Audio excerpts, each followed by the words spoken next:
the S.O.A.P.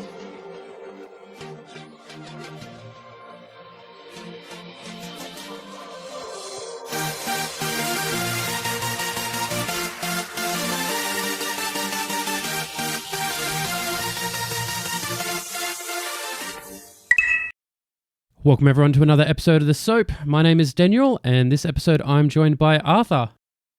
Hello. Now, this episode, we did actually have a little bit different planned, but we lost a podcast member for it, so we've changed it up a little bit. Instead, we're going to do a shorter episode, and we're going to talk about a board game called Pax Pamir. Now, Arthur, maybe you can tell us a little bit about what Pax Pamir is. Well, it's a board game. Thank you, Dan. Is that the end of the podcast? We can only hope.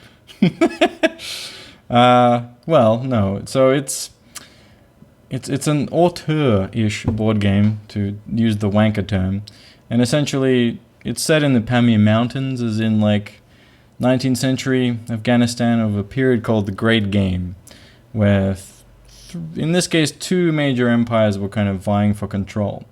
One being the British, and the other being the Russians. And you as a player are playing local kind of lords or powers or tribes that are kind of taking advantage of the situation and trying to make sure you come out on top of that situation.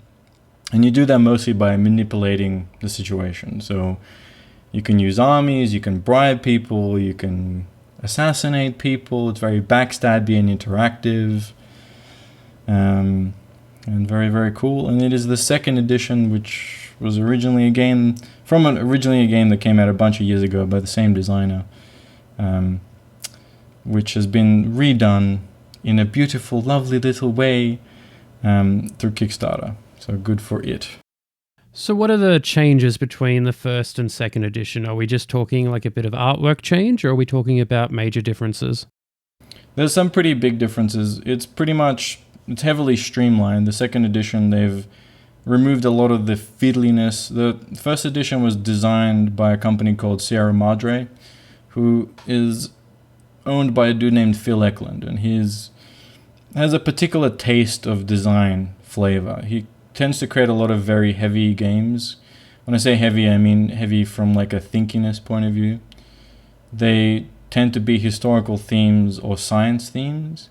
But Phil Eklund is a weird guy. He has a really bizarre personality. He's kind of a weird bastard. And it's based on a system that he designed from originally a game called Pax Pamir, which was based around Mexico, and kind of the Mexican, similar sort of situation in Mexico in a similar time period.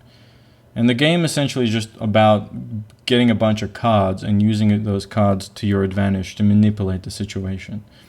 And Cole Worley took that system and applied it into Pamir. And the reason why he did it into Afghanistan in the 19th century is because he himself has a PhD in the topic. He's a historian originally by trade. And because he's so familiar with it, that's pretty much why he decided to do that topic.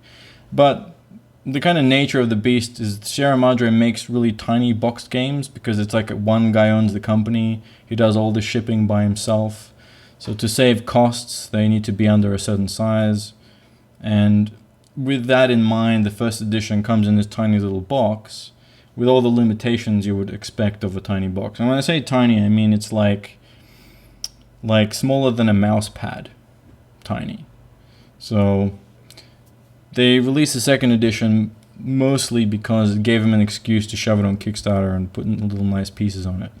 And streamline it, make it a bit more applicable for a wider audience, remove some of the more difficult rules, make it prettier. And, I mean, the prettiness may be... Some people probably will look at it and wouldn't really consider it pretty, but it is unique. Like, the board of the game is cloth. It's got these little bakelite pieces that are like almost like ceramic, and little dials and little things that just give it a really nice effect. And sorry, just to clarify, the first edition, it had the cloth map as well, or? No. First edition was just cards. So because it came in a small box, the map was just cards.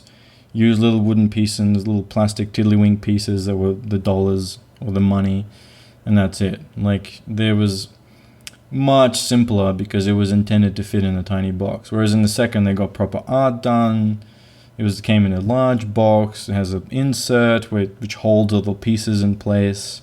It's very pretty. All that sort of stuff. So you mentioned Kickstarter with it. Why, if they already have an established board game with its own fan base? I think I looked on Board Game Geek that it already had a high rating of 7.6 or something like that. Why, if they were already successful, would they look at Kickstarter for the second edition? Because everyone's doing fucking Kickstarter. You can't have a modern board game and not be on Kickstarter.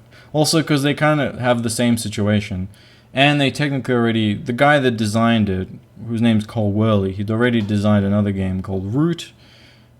And a bunch of other games, technically speaking. But that was the one that got him a lot of love on Kickstarter as well. And it was kind of an unusual idea. Because, again, he designs games which are a bit more strange in some ways. Mechanically or thematically, maybe. Than what you'd normally get. So because it's kind of a design that's maybe slightly untested, I think they are specifically putting it on Kickstarter for that reason. Because that's kind of the point of Kickstarter, what it's supposed to be. I mean, in practice, we all know in the board game sphere, it ends up being a pre-order system for a lot of companies. But this is one of those times where they're honestly doing it because they don't actually know what their audience is. And don't know how much potential sales they'll actually get out of it. So this is like going, okay, well, who's actually interested? Who's going to pay extra money to get fancy Bakelite pieces? And if you wanted to pay a bit more money, get metal coins and a bunch of other little extra bits. So we've talked about what's in the box kind of style. What should people expect when playing this game? How does it play? What's it similar to? Well, it's similar to Pax Porfiriana and Pax Renaissance. If you haven't played those, what would be the big name games that would be the closest representations of this? I mean, big name games in the board game sphere would be kind of a joke thing to say, right? It's kind of a niche area anyway. Within the clique. It's not really all that similar to anything in particular, but I can break down the basics of it. So every player plays a tribe. You have, or like a person that represents a certain power in Afghanistan. You've got the three empires, Afghanistan, or the locals, Russia, and the British. And at any point on the map, one of those powers, on the cloth board, which represents different regions of Afghanistan, one power will have dominance over the other, which is really just to say they're stronger. They've got more pieces on the board, more like power projection. If you think about if there's a giant British army sitting in Persia or whatever, or in Kandahar, Kabul, think of regions of Afghanistan, that means they're the strongest. And mechanically, that's what you're trying to do. You're loyal to a particular empire in the beginning of the game. And that could be either of the three. It's up to you which one you want to pick. And you've also got pieces that represent your own power. Not just the power that you manipulate, but also bits of you that you send out in other places that are like your little bits that represent espionage, or your ability to assassinate the opponent pieces. And all of this is played by playing just cards in front of you. And the cards represent what the game calls your court, which is to say people that are essentially working for you. And throughout the game, you can use those cards to do certain actions. And you'll want to do them to either make the empire that you are loyal to stronger, which gives you a benefit, or make yourself stronger, or some combination of both. But you do this while also making sure your opponents are kept down, because you don't want either of them to be stronger than you. And it's entirely possible to have multiple players be loyal to the same empire, and that's kind of the intention of the game, that the loyalty shifts based on the situation on the map. The other cool thing with the game is that the way the money works in the game is that it's completely a closed system. So there's a pool of money in the beginning, everyone gets a part of that money, and they use that money to purchase those cards that they can basically use to do stuff. And that money is pretty much always going to be the amount of money in the game, because it basically flows between the players as they do stuff. You might do a thing that costs money and you put it on here, and then another player can pick that money up in a future turn by doing something else. So you're constantly acting and reacting to what every other player is doing. And you're trying to make sure your empire is dominant. Or, in some cases, you might actually want it to not be dominant. Pretty much the way the game works is that at some point there's going to be these cards that come out that will create what's called the dominance check, which is essentially just check who wins. And you check if any of the empires are more powerful than the other. If they are, the player that has the most influence in that empire, which is to say the most cards and bits that represent their position in that empire, which is to say they were the best friends with that empire for that whole period. They did the most to help them win. They gain the most points. If they gain enough points, they win straight away. Otherwise, the game continues. And at the end, if no one's won in any of those victory checks, which there are 4 of, then whoever has the most points in the end wins. But the cool thing about the game is that flow is like constant. It's like you have a dial and you have to constantly manipulate it to put yourself in a good position and put your opponent in a bad position, which could mean you can assassinate their cards or use your armies to fight their armies, or screw them up economically by taxing them. Like you can actually tax people for their money, or you can control areas, forcing people to pay you money whenever they have to do anything in those regions. And figuring out that dial is the part that's fun in the game, because it's very interactive as a result. You kind of have to watch what every player is doing and have at least some awareness of what they're capable of, because otherwise you will not be able to react fast enough to win, essentially. So we're talking about multiple players here. You can actually play this, I believe, 1 to 5 players. Is that right? Yes.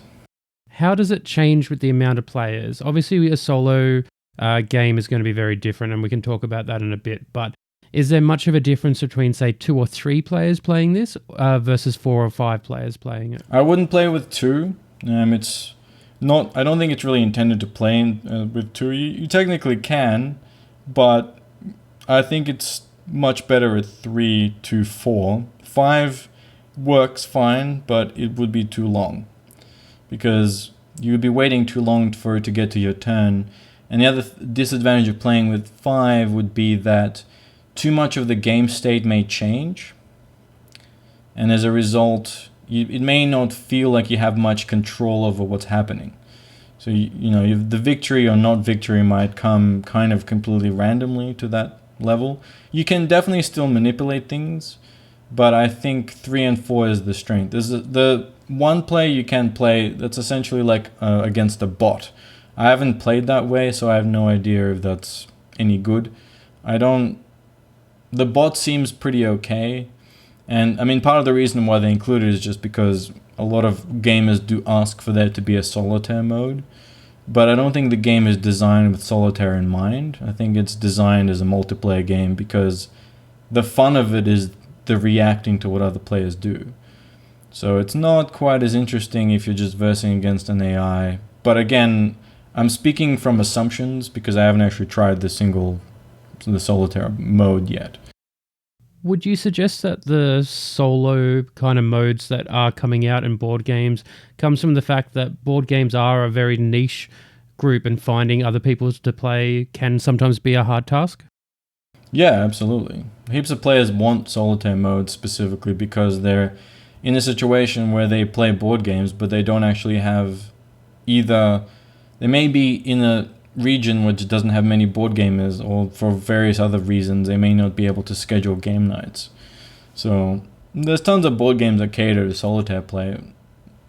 There's ones I would say that are more appropriate than this one. Like there's ones that are specifically designed for solitaire in mind. And if I was gonna suggest it for players, like if people wanted the solitaire game, I'd say there's probably better ones out there for you. But yeah, the game itself is more fun multiplayer. That's the point, because you don't have that reaction without it. So one of the things when I was looking up some of the details for this, obviously having not played it myself, I went to a couple of reviews. One of the reviews talked about that they didn't feel that this second edition was as thematically integrated or immersive as some of the other PAX games. How would you respond to that? Do you agree, disagree? What did they say as a justification? So, in part, the cards often feel like they gain you action icons and piece placement, unlike, say, gun stores in Porphyriana, that get you extra income, blah, blah, blah. The ranch that feels recession-proof has some thematic flavor that the icon-based approach lacks. Also did away with much of the text in favor of icons. Still retained its feel and flavor, blah, blah, blah. Oh, okay. So they're just complaining about like the streamlining, essentially.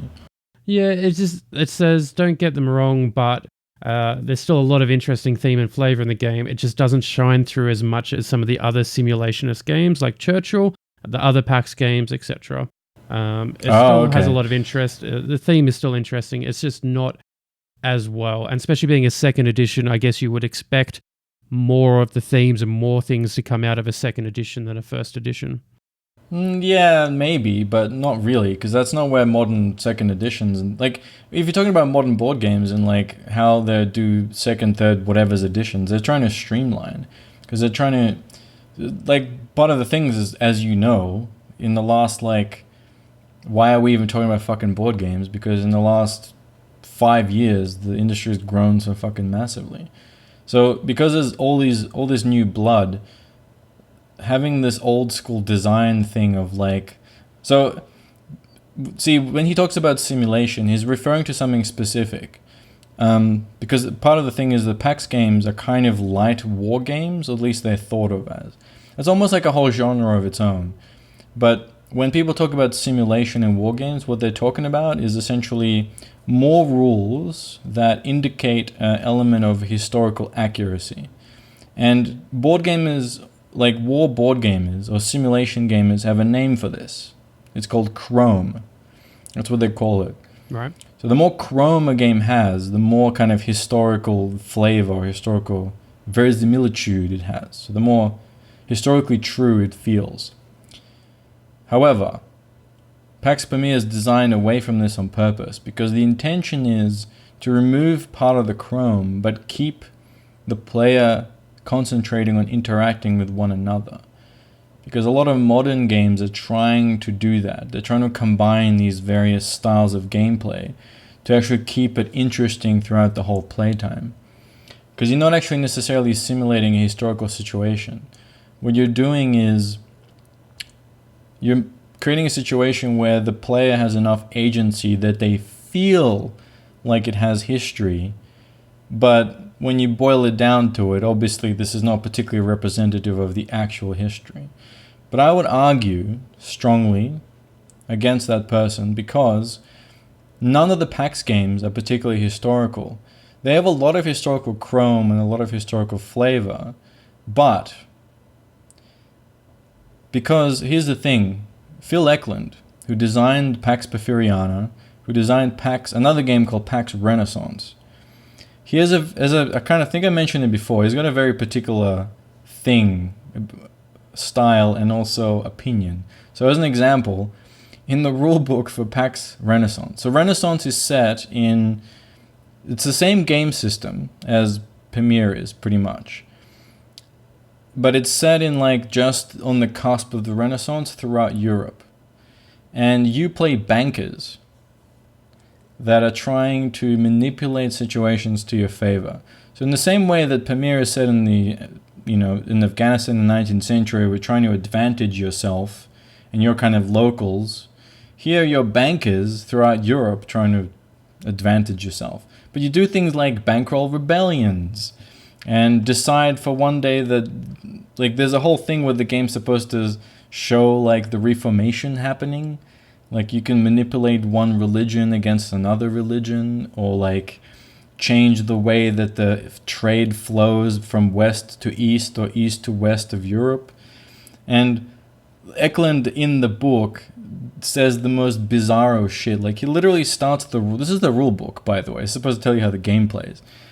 He has these footnotes in the rule book, and one of the footnotes is, historians should believe that history is all about great men. But I think you'll find that all historians ever are wrong. And in reality, I think this is how things work. And here's my essay, which is that this game represents how history actually happened. It was bankrolled by bankers. All modernity is created by the flow of capital and money. And it's like, dude, calm the fuck down, first of all, you fucking crazy kooky bastard. But way to just ignore, like, every other form of human expression. Okay, fine. If that's your idea, okay. But I think that, to me especially, like, totally fucking ruins the supposed chrome and historical authenticity. Because you can see that element in all his games. He has crazy, like, essays like that in all his rule books. And people love his games whether they agree with that stuff or don't. Like, some people have said, look, I fucking hate the guy. I think he's a moron. But he designs great games. I don't actually care. And one of the things that happened with Pamir 1v2 is an interesting point. Cole Worley, the designer of Pamir and Root and a bunch of other games, his expertise is in that region. He did a PhD about the East India Trade Company and that whole era of history. And when they were releasing the first edition, which was published by Phil Eklund's company, Sierra Madre, Phil Eklund more or less told him that he had to have these historical bullshit elements in the game, in the rulebook. And Cole, who actually knows the area because he's studied it and has done it as part of his tertiary education, fought against Phil to have it implemented, but at the end of the day he lost because it's Phil's company. So when the second edition comes out, or when they release it on Kickstarter, they remove all that crap. And they're like, look, we're going to get rid of all this, we're going to keep it purely still that same flavor, but remove this complete nonsense that is actually not any more historically accurate. So I don't know, obviously I'm coming from a different position, but like, I wouldn't say any of the other PAX games are more historically accurate. Certainly not the first edition.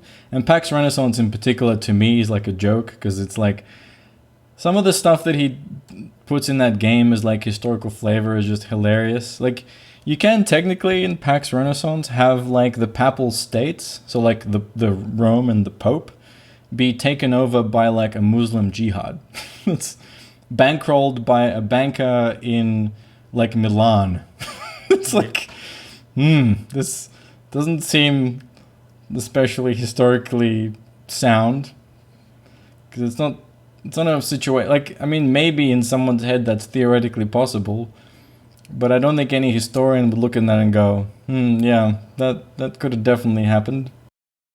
So one of the things I read in a different review talked about what you feel as your role in the game.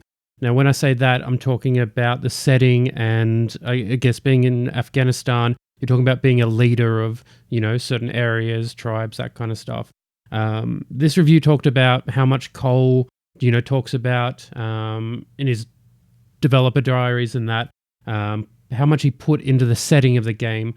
But this review talks about how in this edition, they don't feel like a leader. They're not emotionally invested into the role that they're playing in this board game. How do you feel about that? When you were playing it, did you feel like you were a specific, playing a specific role? Well, no, because it's not intended to, I don't think. You're not trying to be a specific person, certainly. I assume that's not what they're getting at. They just mean that you feel like you're part of a tribe, like, legitimately. That's what they were looking for, but they're saying that they didn't feel like there was any emotional investment. And one of the things they mentioned was about the ability to jump factions, and the board state resets after successful dominance checks strips away the opportunity to emotionally invest in the fortunes of one side. But that was always a thing. That wasn't any different in the first edition. So I'm not sure what they're talking about. Like, okay, the dominance check wasn't as full. Okay, so in the second edition, if So dominance check, I don't know, did we even mention what that means? I didn't really go into that level of detail, but I kind of mentioned before, like if one empire is more dominant than the other. But essentially when that happens, they have to have a certain amount of pieces on the board that represents their power. And if they have more pieces than anyone else, by 4, then the dominance is successful. If they don't, then it's unsuccessful. But if it's successful, then all the pieces get removed. But the thing is, I think they're a bit... I think they're confounding a couple of things. The pieces don't represent literal power. Like if you're putting down a piece that represents an army, it's not literally saying that this piece represents like 10,000 soldiers. It's not that specific. Like it's not intended to be. It represents like general power of that empire. It doesn't necessarily have to be armies. It could be all the bits associated with an army, but it's not necessarily a particular amount. And when they're removed from the board, they're not saying they're removed because they're literally gone. It just means that it's a lull period. They've had their like attacking, their more direct actions. Now everyone's kind of settled down, and now we're going to build up again and have that game play out.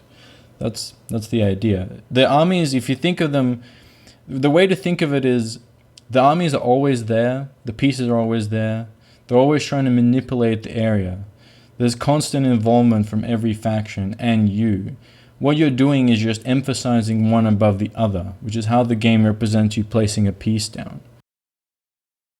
Yeah, I feel like they're saying more about, I guess, in a role-playing. So the rules work, they're happy with all of that, but you created a specific setting. You've got these, 5 tribes of Afghanistan sitting there, and you talked about the 3 factions, working behind the scenes and that kind of stuff. I feel like they wanted to be unique within that setting, but they believe that based on everything that happens, the ability to change factions and things like that, that they're not really feeling like they're a specific, tribe or identity within it. Right. If okay. That makes sense. Yeah, I can kind of see that, but it doesn't bother me specifically. I feel like that's the intended design of the game, so whatever. Yeah. Okay, if you want to role play as some particular person, you can probably do that, but clearly it's not intended to be. And you're not like one person anyway. I mean, you're not even really a specific tribe. You're kind of nameless almost, and I guess that's what they're complaining about. Yeah. So yeah, all right, fine, but personally, I don't think that really bothers me. But I can kind of understand if you're looking for that, it's probably not going to do what you want it to do. I should mention that the review is actually really highly praising of it. As there's one thing that they mentioned that... Oh, yeah. I can't imagine many people would be completely negative on it at this point. It's gotten a few reviews out and pretty much universally got a lot of praise. The guy that designed it is very interesting, as I said. Like, he has a very particular style of design. One of the games that I also have of his is Root, which is like very asymmetric. It's designed as this cutesy game where like you play like bunny rabbits and like a little raccoon dude and a bunch of cats that are in the forest and also like a bunch of birds.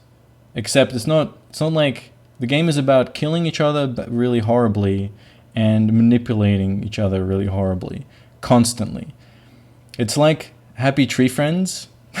Like, it's like, think of Red Wall, that's like the idea, but like think of the Happy Tree Friends when you imagine like just furry animals hacking each other apart, because that's the contrast. It's like, oh, it's this fun little woodsy thing, but it's actually like a hardcore war game where you're intended to fuck your opponent as hard as possible. Yeah. And in fact, that game is designed that if you don't do that, you will guarantee to lose. And that's the thing. And the game's really asymmetrical. Every side plays really differently and stuff. But like, he designed these kind of weird games. Like, he has another game which is called the Infamous Traffic, and the whole game is about smuggling opium into China. Like, that's what the game is about. It's like you're this shitty British Empire that wanted to increase your power and reduce the Chinese power in the trade wars, which is a period of history that happened if you want to look it up called the Opium Wars, and your role is to smuggle the opium in there and be an asshole, basically. Try to get the population addicted to fucking drugs. Good job. But that's what the game's about. Yep. Got another game which is John Company, which is about the East India Trade Company, which if you know anything about the East India Trade Company, they're fucking assholes. If you've ever seen Pirates of the Caribbean, you know Beckett, like he is part of the East India Trade Company. They are pricks. Yep. They're pretty much pricks historically too. And they also like had massive sway in the British Empire because they were such a huge economic power.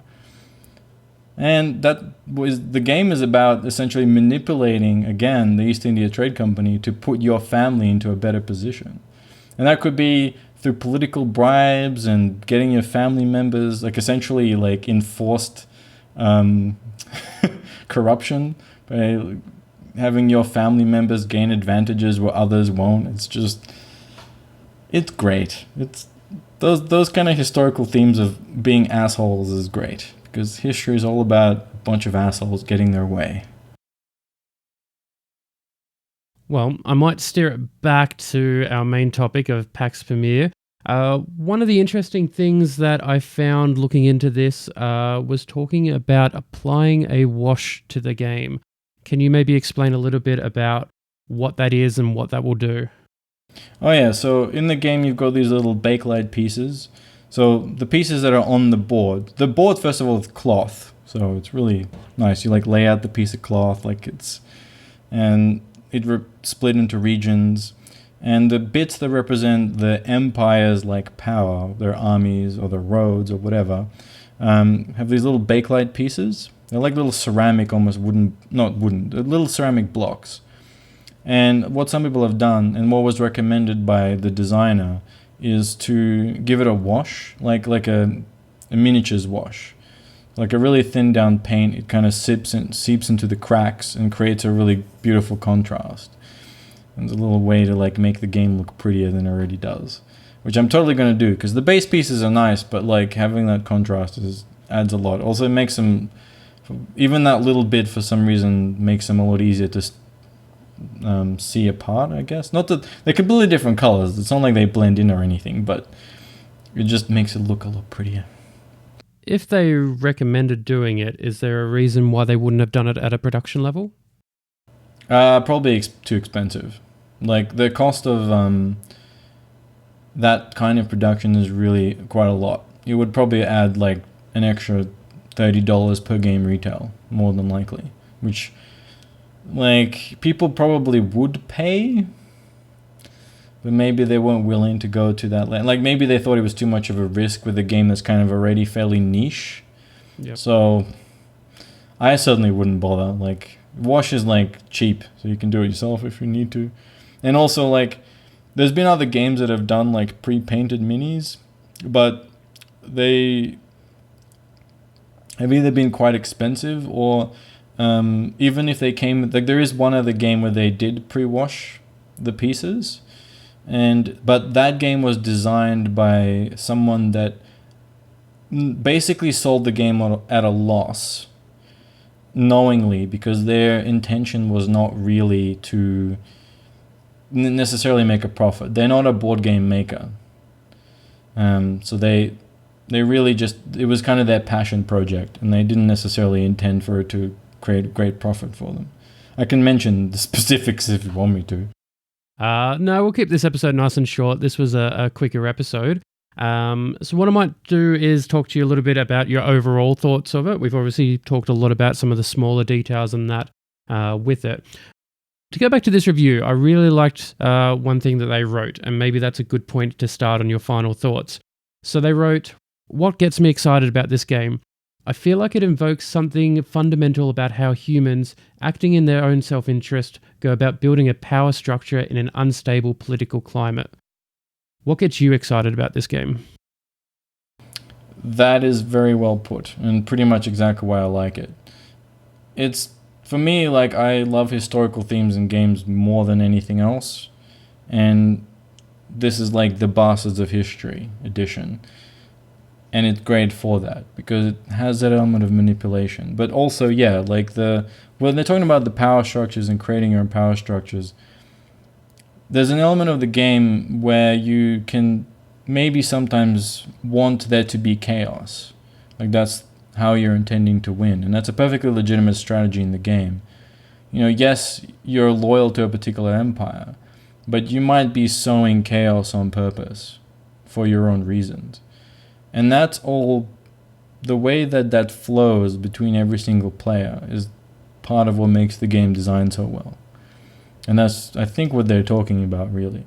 And I would say, like, if you want a game that has that kind of flavor to it and allows for, like, a lot of player interaction, which is to say, you really have to react to what other players are doing, and a lot of opportunity for backstabbing and manipulation, you want to play this game. Perfect. Any last things to add? No, if you can find it, then buy it, if that sounds vaguely interesting to you. Is it an easy thing to buy, or? Actually, no idea. I got it on Kickstarter, but I think it would... Let me see. Let me do a quick Google search. Is it purchasable right now if you wanted it? So maybe it's not available at the moment.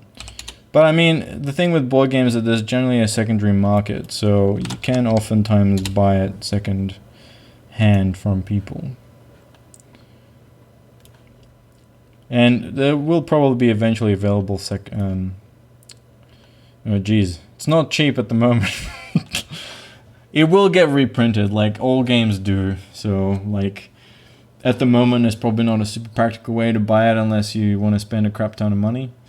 But most of these games eventually come out retail, or will eventually get a second printing or whatever, and you can pick it up then. They'll probably run another Kickstarter as well. I think they said as much, that they're planning to run it again at some point if it does well, which I think based on mostly positive reviews, it's probably going to do well.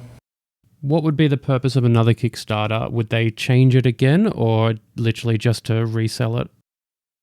No, I mean, he's like in Root. They've changed a few things. It wasn't really changes. They did some balance updates and rewrote the rulebook a little bit. There weren't any major mechanical changes, so it'll probably be something like that. Like they might rewrite parts of the rulebook, but normally what they'll do, if that's the case, like just to give the first edition of the second edition, I guess. Back as a bone. They'll either give them an upgrade pack as an available cheaper option, or they'll just release the rulebook for free, which is what a lot of these companies do. It's called a living rulebook essentially, so it constantly gets updated as they change things if they need to. It's pretty common with war games or simulation games. Like if there's a balance problem, they'll tend to update the rulebook because otherwise the game gets out of whack, so they'll re-release a new PDF or whatever and people can play with the new rules. I mean, it makes sense because without the rest of it, it's worth nothing. So releasing the rules for free doesn't really cost them anything since you still need to have a copy of the game. So that makes sense. But look, I've learnt a lot on this episode. I actually look forward to playing it at some point in the future. So thank you, Arthur, for joining us on this episode. Last minute podcast thing. Yay. It's not too bad. For something that we had to think up on the spot and get through, I think we've done pretty well. So for everyone out there listening, if you want to hit like and drop us a comment, give us any feedback on how we did in this last second podcast. Drop us a comment on either Facebook, YouTube, Reddit. All the links are on there. You'll find us easily. Or send us a message and we'll respond back to you. Thanks to everyone for listening. Ciao, everybody.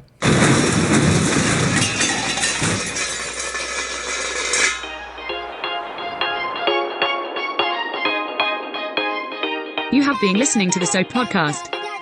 Join us again soon for another episode, and don't forget to hit us up on all the social media platforms because we love hearing from you. That's it, man. Game over, man. It's game over. In part, the cards often feel like they gain you action icons and piece placement, unlike, say, gun stores in Porphyrinana. In what? I cannot say that. Porphyrinana? Porphyrinana? A Porphyriana, yeah. Yes, Porphyriana.